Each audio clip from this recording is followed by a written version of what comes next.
Dzisiaj zabieram Was do Naddniestrza, kraju, który na mapie niby nie istnieje, ale jego mieszkańcy żyją w swoim własnym świecie, pełnym sowieckich symboli, starych pomników Lenina i lokalnej waluty, której nie wymienicie nigdzie indziej. To miejsce, gdzie historia wciąż żyje na ulicach, a klimat rodem z minionej epoki sprawia, że czujesz się jak w innym świecie. Czas na podróż do tej nietypowej, ale fascynującej krainy. Zaczynamy!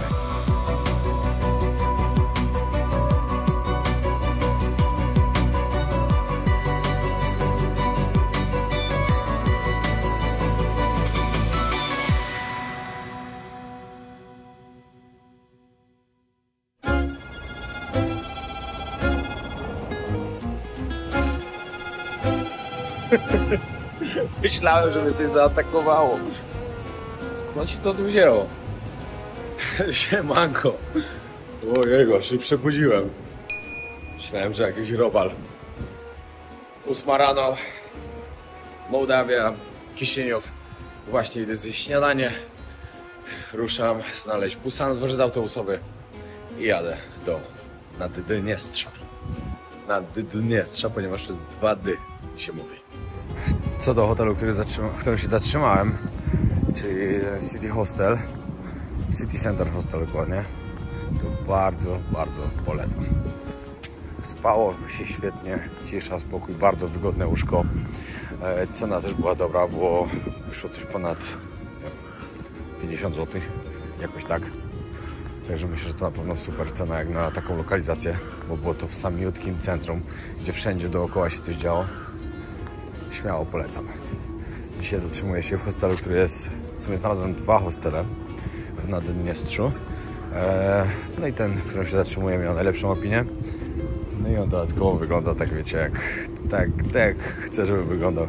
Czyli taka totalna komuna, żeby miał swój klimat.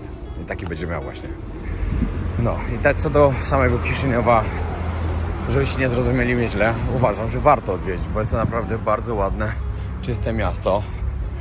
I jeśli ktoś szuka takich rzeczy, to fajnie sobie przyjechać, zobaczyć. Stąd oczywiście można pojechać do tych winiarni, gdzie macie całe wycieczki są tam organizowane. Można podegustać sobie wina, zobaczyć jak to wygląda, tymi piwnicami sobie pojeździć. Tam w tych piwnicach. Tak jak wam mówiłem wczoraj, w jednej jest ponad 200 km tras i jakieś 1,5 do 2 miliona butelek tam sobie leży, w drugiej trochę mniej. Także myślę, że jak ktoś jest pasjonatem wina, to warto. Ja akurat wina nie lubię za bardzo, także to nie dla mnie. A tutaj od rana handel różnymi rzeczami. O, nawet kurczaka pani sprzedaje, reklamówka. Dobra. Szczerze uważam, że ten kurczak jest na pewno bardziej świeży niż ten, raz w sklepie kupuję. Bo tu pewnie pani miała jakieś swoje obrała do sprzedaży, szybko rano je sprzeda. Tutaj w ogóle w centrum miasta też chcecie wiedzieć, że jest ogromny taki rynek. A wiadomo jak to na rynkach.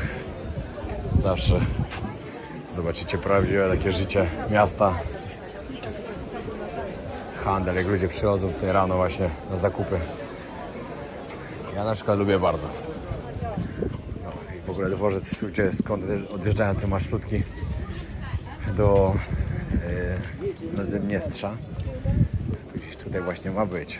Mam nadzieję, że dobrze idę. Jest, znalazłem. Teraz tylko znaleźć busa do Tyraspolu, czyli do głównego miasta w Naddniestrzu, w stolicy. Dobra, jednak byłem ze złej strony. Ale panowie mi tłumaczyli, gdzie mam iść, ale mniej więcej jestem w dobrym miejscu. Tylko w złym miejscu, na dobrym dworcu, ale w złym miejscu, o, tak powiem. W ogóle wiecie, jakie fajne to było, jak rano się obudziłem. No szkoda, że bez Ali, ale sobie pomyślałem, podróż. Z dnia na dzień będę cały czas gdzie indziej. Przygody do końca roku. Ciekawe, kiedy się to zmęczę, bo oczywiście pewnie przyjdzie taki kryzys, ale dam radę. Później będę odpoczywał 2 miesiące na obozach w Tajlandii. Właśnie jeśli ktoś chce przyjechać do nas na obóz, na mój camp, serdecznie zapraszam. 4 stycznia do 18 stycznia i później 19 stycznia do 2 luty. Później druga połowa lutego są 3 obóz i później jeszcze będzie w kwietniu. Tutaj muszę szukać. Fajnie macie, bo tutaj znajdziecie to na tym głównym dworcu, znaczy nie na głównym dworcu, na tym głównym rynku dużym. Tu jest dworzec, no i macie wszystko opisane. No, a że ja akurat nie znam rosyjskiego, to muszę pytać, ale spoko. Zapytajcie o Tyraspol, to na pewno wam ktoś podpowie, tak jak mi. O, jest Tyraspol. Tutaj jest, trzeba kupić bilet. Zaraz wam powiem, ile kosztuje. No, jestem w Buściku, za 10 minut odjeżdżamy. Jeszcze szybko wysiadłem, żeby kupić coś do przekąszenia. Nie wiem ile tam dokładnie, ale z 1,5, może 2 godziny będę jechał. No to taka była z szyną 5 zł mniej więcej wychodzi. Rogalik 4 zł. 4 zł mniej więcej. No, na dworcu są dobre ceny. No i co, w busie trzeba siedzieć tak. Nie ma miejsca.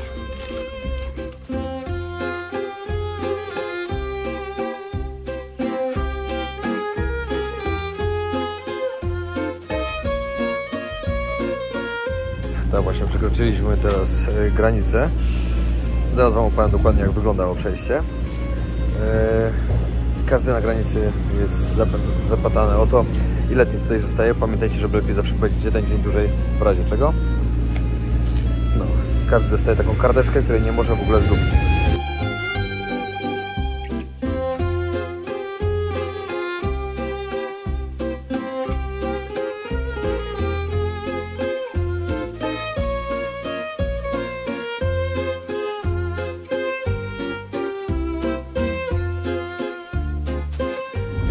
A to rzeka, która oddziela właśnie Naddniestrze od Mołdawii.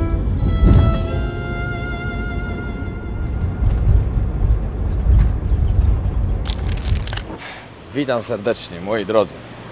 Jestem właśnie w miejscu, a raczej w kraju, bo miejsce istnieje. Jestem w kraju, który oficjalnie nie istnieje. Oficjalnie nie jest uznawany przez żaden kraj, który jest uznawany na świecie. Uznają go tylko 3 inne kraje, które też nie są uznawanymi krajami. Jest to dokładnie Abchazja, Osetia Południowa i Górski Karabach. Wszystkie te 3 nieuznawane kraje są w okolicach Gruzji, w Gruzji też można powiedzieć. O, tu wam mogę sobie pokazać. Wszędzie zobaczycie tutaj 2 flagi. Oficjalnie 2 flagi są uznawane, czyli jest to flaga Naddniestrza plus flaga rosyjska. Wszyscy ludzie tutaj mówią po rosyjsku. Oczywiście na kraj, w którym żyje 500 000 ludzi, 150 000 to są podobno w ogóle Rosjanie. Oczywiście są też ludzie z Mołdawii, z innych krajów. Oficjalnie przyjęty jest tutaj właśnie język rosyjski i flaga rosyjska. Tak, żebyście o tym wiedzieli. Wszędzie, gdzie zobaczycie napisy gdzieś, są cyrylicą pisane.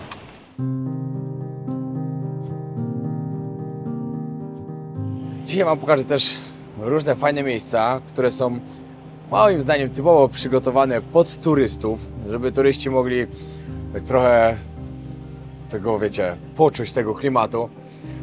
Zatrzymałem się w hotelu, który jest w hostelu dokładnie, który jest bardzo polecany przez ludzi, ma bardzo dobre opinie, a wygląda, no, można powiedzieć, że bardzo staro. Bo taki mocny, taki klimat, wiecie, jak takie stare porosyjskie. Pójdę też do starej takiej stołówki, która jest typowo zrobiona pod taki właśnie klimat typowy rosyjski, jak z tamtych czasów. No i przede wszystkim, co jest taką rzeczą, co może najbardziej zdziwić ludzi, jak tutaj przyjadą. To, że ten kraj, Naddniestrze, czuje się tak mocno rosyjskim krajem, taką częścią Rosji, a nie jest uznawana nawet przez Rosję. No, tak to wygląda. Nawet Rosja go nie uznaje, gdzie tutaj naprawdę czujecie się, jakbyście byli, nie wiem, w kawałku Rosji. A jednak nic im to nie daje. Oczywiście, żebyście wiedzieli to, Rosja bardzo tutaj pomaga. Naprawdę. Tu stacjonują rosyjskie wojska. Zresztą przed chwilą jechałem, było widać, był taki jakby checkpoint, taka budka. Byli tam żołnierze, mieli na hełmach rosyjskie flagi. No i samo to, że oni im pomagali, kiedy tutaj właśnie Mołdawia w 91 roku, dokładnie 27 sierpnia 91 roku ogłosiła niepodległość. Dokładnie wczoraj była rocznica. Oni chcieli tutaj wziąć to Naddniestrze, żeby Naddniestrze było częścią właśnie tej Mołdawii, chociaż są. Ale ludzie z Naddniestrza się tak nie czują. Mimo tego właśnie wybuchła wtedy wojna tak domowa. Ale przez to, że rosyjskie wojska tutaj stacjonowały, też Rosjanie bardzo wysyłali tutaj dużo broni wtedy, żeby im pomóc. Mołdawia nie dała rady. Po prostu musieli zaprzestać tego. No i Naddniestrze, dalej jest Naddniestrzem. Taki jeszcze jeden szczegół. Co do paszportów. Oni mają swoje paszporty. Ale te paszporty nie są uznawane przez nikogo.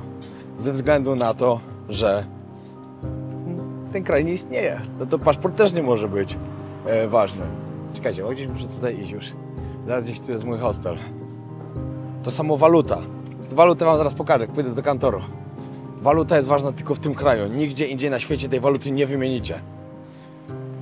Tak to wygląda. A ja mam nadzieję, że dzisiaj dostaną tylko te plastikowe monety. Bo to jest dla mnie tak zaskakujące, że szok.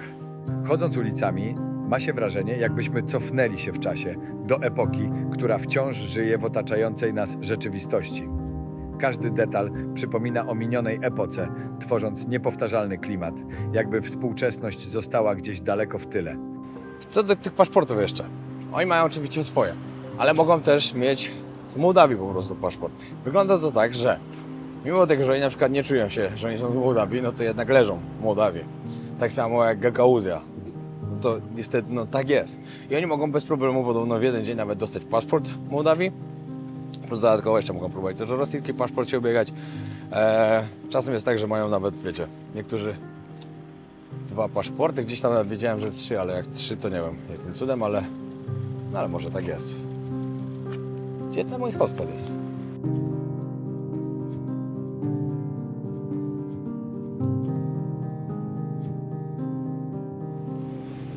Naddniestrze mają granice normalnie, jak każde państwo.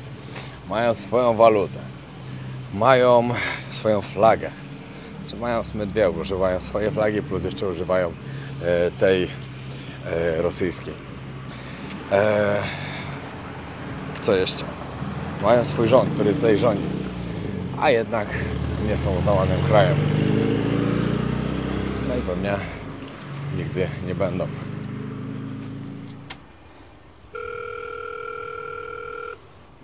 Chyba nikogo nie ma. Hej. O, dobra. Drzwi. Flaga Naddniestrza. Ale to jest klimacik. No i dobra, pokażę wam teraz na szybko tutaj, jak wygląda stary flipper Mortal Kombat. Stary policyjny mundur. Akurat się okazało, że jestem sam. Sierp i młot. Tutaj jakieś pamiątki rosyjskie. O, magnes. Będę mógł sobie kupić magnes. Może. Tutaj hełmy jeszcze. Znowu Lenin. Tu jakieś koszulki chyba. Tak w ogóle tutaj mają, co do klubu piłkarskiego, który tutaj jest, nazywa się Sheriff Tiraspol. To wam później pokażę, może się uda podjechać pod stadion. No i to jest flaga. Dokładnie tak wygląda flaga Naddniestrza. Sierp i młot, gwiazda czerwona, tylko z zielonym pasem przez środek. Fajnie mnie tutaj pan przywitał. Tak jak powiedziałem, nie ma nikogo poza mną tutaj. Także ciekawie. O, tutaj więcej magnesów jeszcze. No, zaraz wam pokażę teraz, jak wygląda druga część. W ogóle fajnie jest to po pierwsze, że nie ma nikogo, to mam cały pokój dla siebie. Noc kosztuje $10. Tak wygląda kuchnia dla wszystkich. Tutaj kosz, tutaj są, można coś ugotować. No klimacik, powiem wam, że jest naprawdę mocny. Ja wam pokażę, jak wygląda pokój. 6 łóżek jest. To jest prawda. Ludzie widzą tylko sukces. Nie widzą wszystkiego tego. No i popatrzcie. Takie łóżeczka, kotarka. Tutaj też kotarka. Mogę sobie wziąć, które mi się tylko podoba, bo jestem sam. Tutaj są szafki, ale pan powiedział, nawet nie musisz używać, bo wszystko jest w 100% bezpieczne. Siłka, także później sobie coś poćwiczę. Z tego się bardzo cieszę. No i miejsce na relaksik.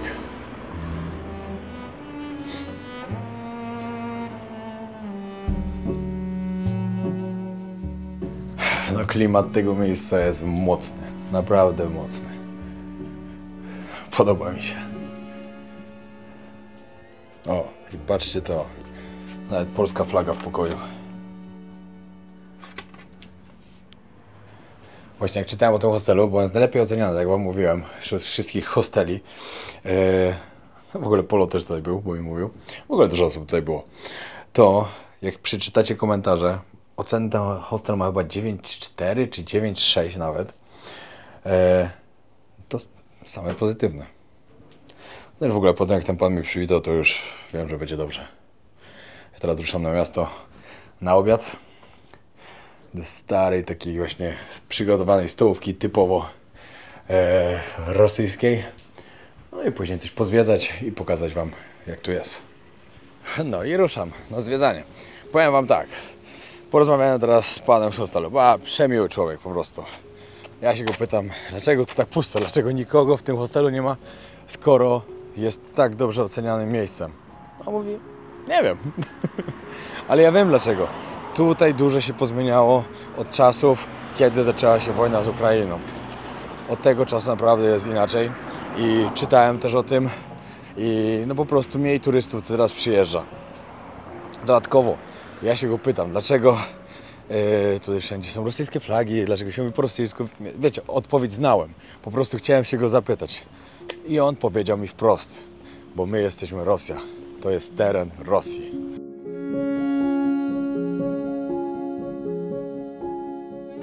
Pytam się też go, czy tutaj tylko się dogadam po rosyjsku, skoro to jest Rosja dla pana. Znaczy, no, oni tak uważają, no i dobrze, tak jest. A on mówi tak, nie, może też po ukraińsku, ze względu, że graniczą z Ukrainą, po mołdawsku, dlatego, że też z Mołdawią graniczą. Nie ma problemu, ale po angielsku już słabiej.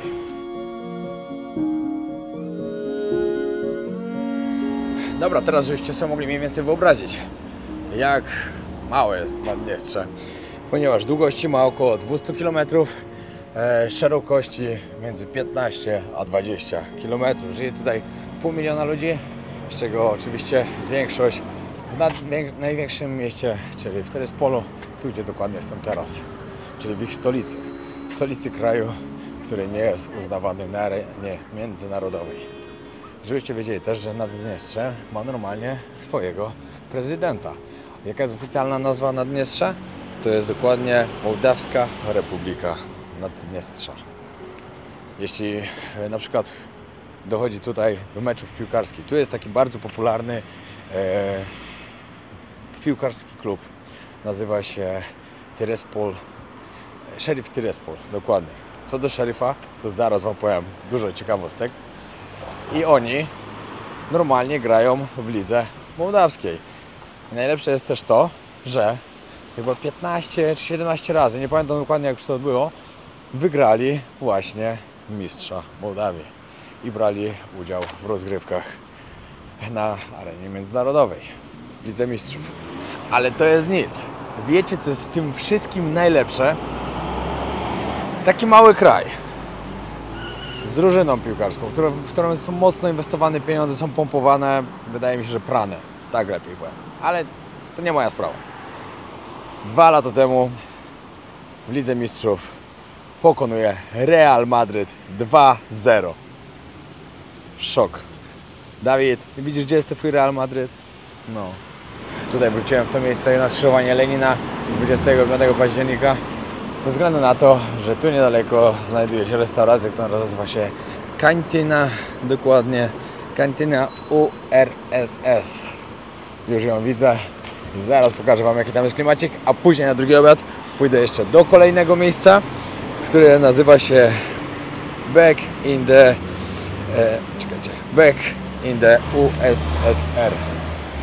Dwie takie restauracje, które wam chcę pokazać, no bo dają typowo ten taki tutaj rosyjski klimat. A później idę na mocną kawę. Tutaj jest dokładnie to miejsce. Pokażę wam, jak wygląda. Jeszcze tu z boku.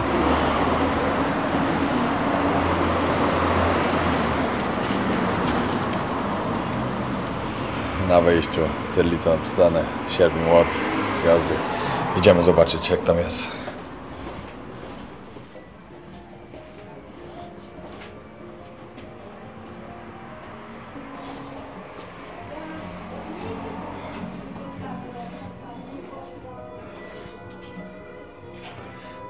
Taki klimacik tutaj jest. W piwnicy jest to zrobione.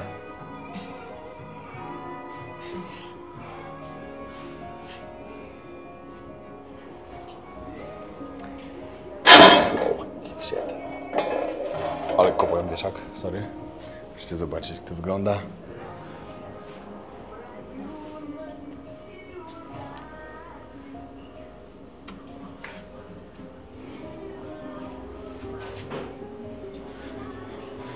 No, ciekawy klimacik, naprawdę.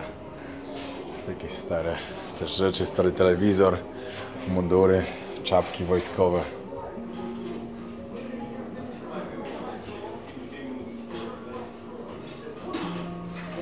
Mocny klimacik tutaj jest.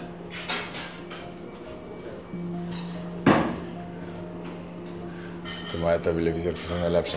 Pamiętam, bo jakieś takie mieliśmy, też takie małe. Albo gdzieś u kogoś widziałem. Stary wózek. Takie wózki to ja jeszcze pamiętam, jak były. To wam pokażę jeszcze, jak wygląda w środku. Typowo można sobie kompocik wziąć, jakieś surówki. No jedzonko całkiem dobre. Widziałem na jednym filmie, to była dużo większa bida, a tu całkiem spoko to wygląda.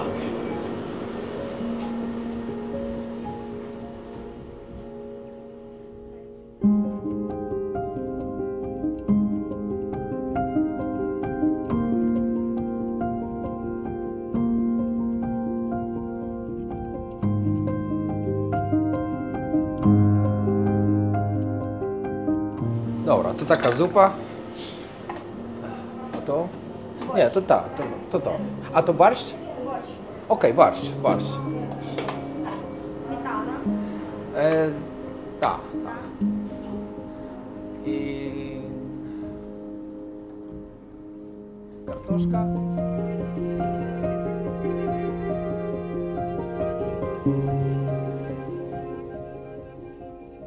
Dobra, tak narobiłem, że przyszedłem bez pieniędzy. Wszystko nałożone już, a ja nie mam czym płacić. Pamiętajcie, najważniejsza sprawa, bo to też jest dobre, żeby to poruszyć. Jeśli przyjeżdżacie tutaj, musicie mieć gotówkę, musicie mieć dolary, może najlepiej. Musicie na miejscu je wymienić i tyle, ile wymienicie, musicie wydać lub później możecie zamienić z powrotem pewnie, ale nie możecie tych pieniędzy stąd wziąć za granicę, ponieważ nigdzie nie zamienicie. Możecie jedynie zrobić tak, że sobie zostawicie na pamiątkę. Ja tam zabieram w każdym kraju na pamiątkę, stąd na pewno też wezmę i na pewno stąd będę chciał też te plastikowe monety wziąć na pamiątkę. Dobra, szukam kantoru, muszę je szybko zamienić i wracam tu jeść obiad. Dobra, pani na stopce powiedziała, że muszę iść na pocztę, ale nie na poczcie niestety mi nie wymienili. Powiedzieli, że muszę iść do banku. O, jakie fajna miejscówka, stoi butla i można sobie nalewać wody. Jest bardzo gorąco, dbają o ludzi.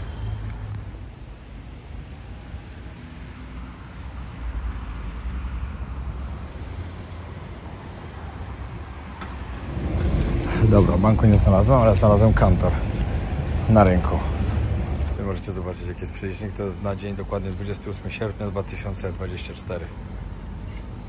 Zadolca dostanę 16,3 rubla naddniestrzańskiego. No, tak wyglądają pieniądze. po Naddniestrzu. Niestety nie miała pani tych plastikowych monet, ale mam nadzieję, że później ogarnę. Ja możecie zobaczyć też szczemienie. Oczywiście napisane wszystko cyrylicą, także ja się nie odczytam. Chociaż miałem rosyjski w szkole 4 lata. No to niestety nic mi to nie dało.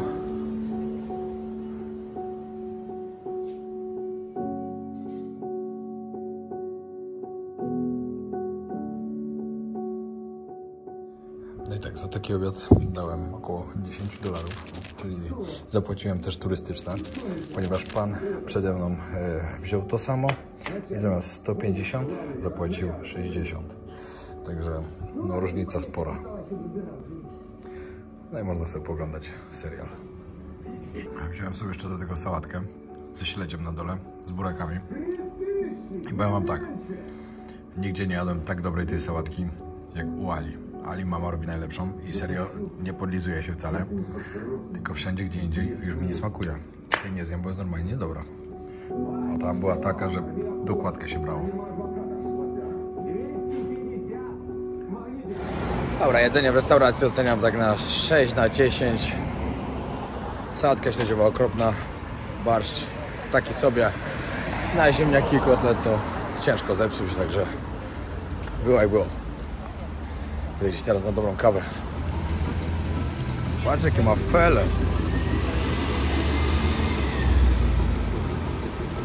Niezłe. Muza na pierwsza.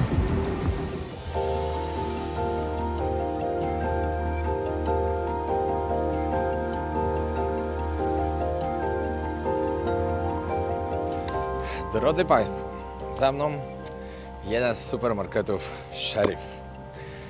Czym jest Sheriff tutaj właśnie w Naddniestrzu? Jest to wielka, wielka korporacja. Mają swoje supermarkety, mają stacje benzynowe, mają dużo różnych jeszcze interesów i dodatkowo mają drużynę piłkarską, która nazywa się Tiraspol Sheriff Tiraspol, czy Tiraspol Sheriff, jakoś tak. Dwóch policjantów, dwóch milicjantów zakłada swoją firmę, dlatego nazywa się Sheriff, dlatego jest odznaka, ponieważ to byli milicjanci. I ta firma, ta korporacja zarabia, znaczy w sumie jej dochód jest większy niż dochód całego Naddniestrza. To sobie wyobraźcie, jak potężne to jest. Dodatkowo mają tą drużynę piłkarską, o której wam mówiłem. Drużyna, która wygrała ileś tam 15 czy 17 razy mistrza Mołdawii, bo oni jedynie gdzie mogą grać?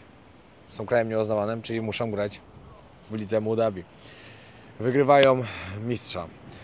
Jadą grać w Lidze Mistrzów. 2 lata temu pokonują Real Madryt. Szok. I patrzcie to.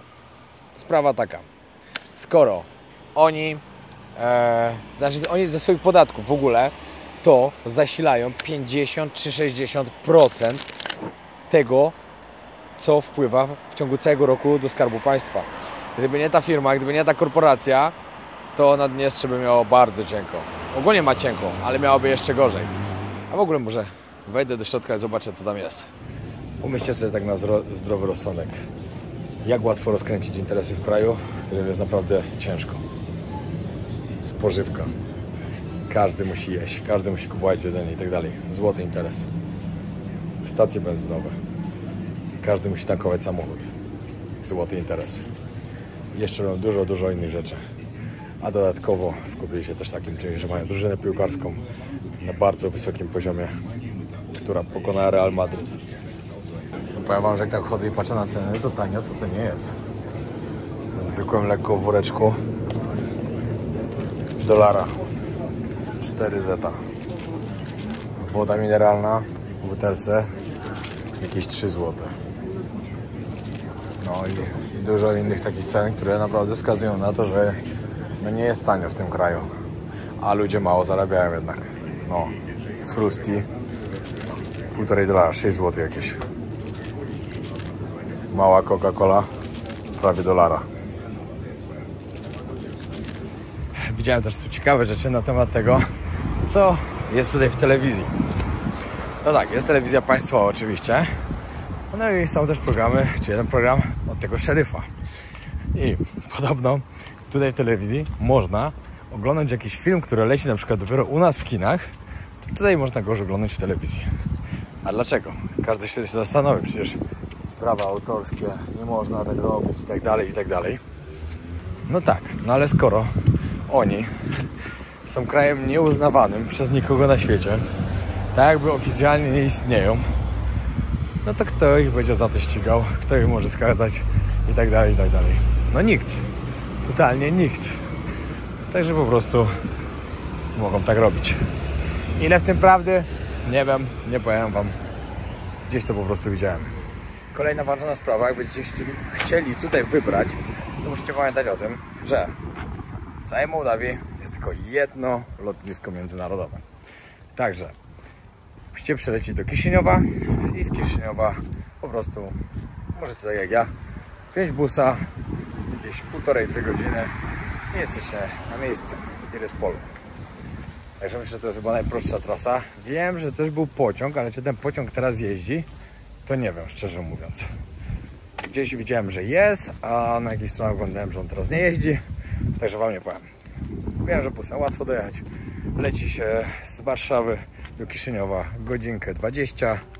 Później tutaj kolejne, nie wiem, 1,5 czy 2 jesteście. Znaczy jedzie później. Jesteście. Idę teraz chwilę odsapnąć, a później spotykam się tutaj z miejscowym chłopakiem, z teamem.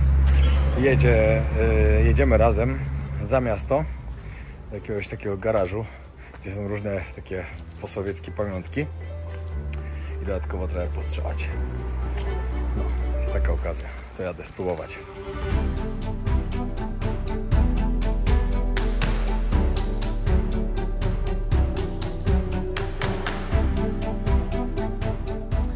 W ogóle jaką wiadomość dostałem. Szok, no nie, to było tak mocne. Pokażę wam. Patrzcie, tak wygląda. Będziemy trochę później, nie możemy skontaktować się z naszym handlarzem bronią. Będę się informować. Ja wiem, że na pewno chodziło o coś innego. Nie o to, co przetłumaczył słownik. No wiecie, no i też tu pewnie na tłumaczu pracują. Ale tak śmiesznie to zabrzmiało aż. Wiecie, to chodzi o tego pana po prostu, do którego mam iść tam do tego garażu, żeby sobie postrzelać i tak dalej. Po prostu nie mogą się z nim skontaktować. Bo to też tak na ostatnią chwilę załatwiałem. Przyjechałem, po prostu się odezwałem, mówię, dawajcie, robimy coś. I taką wiadomość dostałem. Dobra, kolejne miejsce, do którego idę sobie zjeść obiad. Jak wam mówiłem, to druga taka rosyjska restauracja. Dobra, zamówiłem już sobie pierogi, do tego zamówiłem naleśniki. Pokażę wam, jaki tutaj jest wystrój.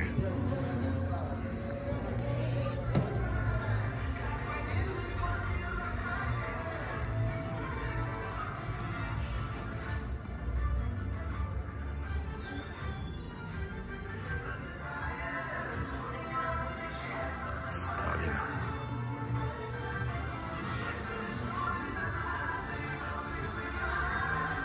O, Sheriff Football Club. O, ciekawe, czy są magnesy. Są maszywki, które nie potrzebuję, dziękuję. Ale magnes nad Dniestrzem bym chciał. Kurde, nie widzę. Że będę musiał znaleźć.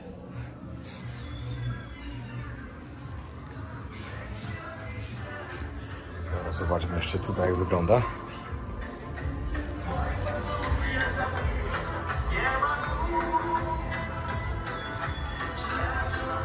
O, tak po prostu. Jakie łyżwy stare. Zobaczcie.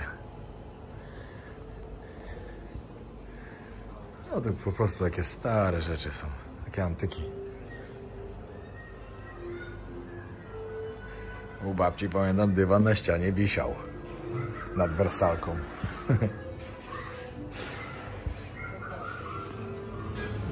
No, pierogi ruskie. I do tego naleśniki z serem. No i tutaj, mimo tego, że ta restauracja wygląda dużo lepiej, jedzenie było 1 000 000 razy lepsze niż tam. No i w ogóle tam mnie tak oszukali. Tutaj zapłaciłem za pierogi i to pierogi były tak pyszne, że tak dobrych pierogów to nie jadłem już naprawdę bardzo, bardzo długo. Naleśniki z serem. Ser trochę kwaśny, tak. Ale i tak było dobre. I cola bez cukru. Wiadomo, naleśniki z serem posypanym cukrem pudrem, ale cola bez cukru. Wiadomo.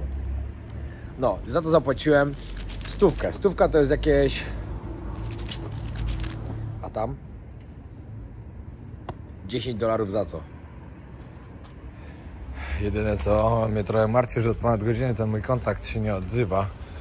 Tu mieliśmy pojechać w to ciekawe miejsce, robić ciekawe rzeczy. Bo powiedział, że tamta osoba nie ma kontaktu z tamtą osobą, do której mieliśmy pojechać. A tam była też taka opcja, że na koniec mamy się wódeczki napić i tak dalej. Napisał mi z Polski, jesteś wódki, lubisz, napijemy się na koniec wódki. Wódki to akurat nie lubię, ale może być tak, że tamten kontakt chyba za dużo wódki się właśnie napił i teraz nie ma z nim kontaktu. Jestem takim asem. Właśnie się zorientowałem, że zapomniałem plecaka w restauracji, w którym miałem drona. Ostatnio drona zostawiłem w taksówce. Już nie odzyskałem. W Brazylii to było. Teraz zostawiłem tu, ale miejmy nadzieję, że będzie. Dobra, ja się biorę zaraz za trening. Jednak nie dam rady jechać z tym chłopakiem. Tam sobie postrzelić do tego garażu. A szkoda bardzo, poglądałem zdjęcia stamtąd i filmiki mi wysyłał. I fajnie by było, no ale trudno. Napisał mi taką wiadomość. Sorki, dzisiaj nie wyjdzie. Ten jego znajomy ma jakieś tam pracę z wojskiem. Dobra, nie było tematu, nie ma problemu. Jutro jestem z nim umówiony. Także jutro gdzieś tam jedziemy na jakiś bunkier, jedziemy coś tam pooglądać, jeszcze on coś tam poopowiadać ciekawego tutaj właśnie na Naddniestrza. To już będzie w drugim odcinku. Zapowiada się też naprawdę bardzo fajny dzień. A następnie wybiorę się do Gagauzji, czyli kolejnego terytorium tutaj w Mołdawii, które też jest tak jakby osobne. To też będzie to bardzo ciekawe. W ogóle miałem wam wcześniej jeszcze powiedzieć na temat tego, jak wyglądało przekroczenie granicy. Byłem zaskoczony, bo było naprawdę bardzo proste. Jak bierzecie busa, taką marszrutkę, to jedziecie po prostu, paszport się przechodzi, oni dają wam tą karteczkę, co pokazywałem i tyle. I jeszcze na sam koniec mi pan powiedział do widzenia. Po polsku normalnie, uśmiech na ustach. Zero problemu. Także fajnie. Zobaczymy, jak będzie z wyjazdem, ale pewnie będzie to samo. Muszę właśnie zaraz pokombinować, jak znaleźć stąd busa, tą marszrutkę, no właśnie tam do Gagauzji, takiego jednego miasta głównego. No, dobra, biorę się za trening.